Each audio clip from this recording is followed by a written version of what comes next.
Hello, my name is Cameron Maccarelli. My candidate number is 5349, and this is my creative critical reflection on my ACE Media Studies project, The Overthinking Hooper. This is where I will be talking about my experiences and the journey throughout the process of making the film. My group and I ran into obstacles and overcame them, had multiple discussions about how we would accomplish this, and overall how my involvement in the project took place.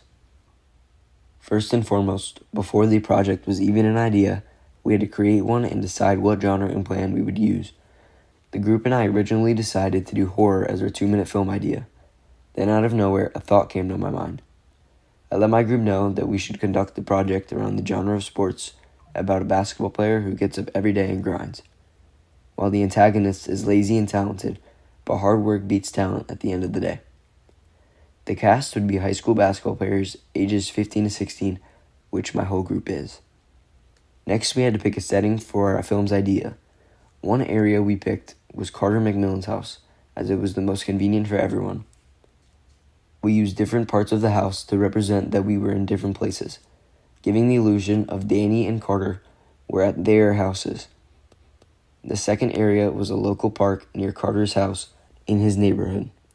We filmed 2 scenes at the basketball court, one being Carter's dream of him getting up at the preseason workouts. Then the other scene is Danny arriving early and getting ready for the preseason workout. The scene then consists of him being the very first one here while others are slowly arriving after him.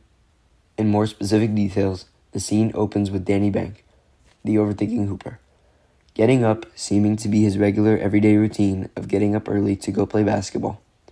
It fades to black, of Carter's seemingly annoying alarm clock that he sets. Carter wakes up, and as he hears the alarm, he slowly fades into a dream of himself at the preseason workout. His alarm suddenly seems to get louder, and he snaps back to reality and shuts the alarm clock, pulling his cover over himself to get back to his cozy slumber. The white from the covers displays a clean cut to Danny's shirt, correlated with a push-out of him unbuckling his basketball backpack. A couple of quick shots of him taking off his sandals and replacing them with his shoes, which cuts to an over-the-shoulder shot of him lacing up the last part of his shoe-tying process. A time-lapse shot is used to convey the effect that he is always the first one and early to arrive to anything. He warms up while the rest of the stragglers slowly arrive after himself. A crowd shot with Coach Casuto is implemented of the players along with Danny in attendance with their hands on their knees due to the hard workout they had just been put through. Followed by some motivational words by the coach, he points out Danny for his spectacular efforts and asks him to break down the huddle. Carter arrives screaming from the distance as he arrives late as the workout has just ended. The coach and Carter have a few words about how Carter is the star player, but he cannot be if he does not show up, giving the effect that Danny is up next. For iconography, the group used slang and dumbed-down language to represent the young age of teenage athletes, such as the repetitive use of the words bro and an accent on some words, showing improper use of English to sound like our age being teenagers once again. For the filming process of making our video, we had to figure out how we wanted to portray our characters in our film.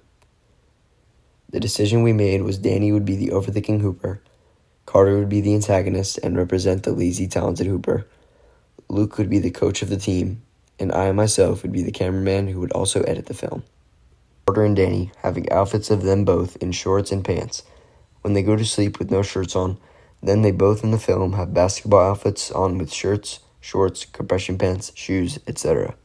We portray the characters in the film by their movements and language. For example, when Danny gets out of the bed and quickly does his morning routine in a flash, while Carter does everything in slow motion, it almost seems. Then the use of language is executed. To further explain, when Coach Casuto asks Danny to break the workout down, he responds, "Yes, Coach," while Carter refers to the coach as bro. Player. Let me on. Then the coach has the right to call Carter bro, as he has that kind of relationship and authority with his players. In my opinion, we portrayed the roles of the cast well, from Danny being quick and clean with anything he does, while being respectful. Carter, on the other hand, is lazy and his room is a mess, with disrespectful and unprofessional manners, and language targeted at his authorities. Coach Casuto is involved with the stereotypical coach-like language and manners, holding a clipboard with notes on how the players did, and explaining how he is proud of how the players did. We hit all points across the board of stereotypes of teenage kids who like to play basketball, mixed with the antagonist, protagonist, and coach. The film is targeted towards any age group of basketball players, whether it be middle, high school, college, or professional basketball players, around the world as it may relate to their situation or cause an interest to learn about one. To distribute the film, we could consider our options and narrow it down to the final media company, Peacock. Peacock, being a big and major company with tendencies to produce and show sports films, would be a great option for our film to be a part on their platform. To get our film out, we would use many social media platforms to spread and communicate the film with our target audience. How I grew. When I first enrolled in the ACE Media course, I had no clue what I was walking into. I just knew from friends that it was really fun and that I should take it. Never in my life would I think about what goes on behind a movie. The terms that go into filming like camera movement, editing, sound use, and mise-en-scene elements.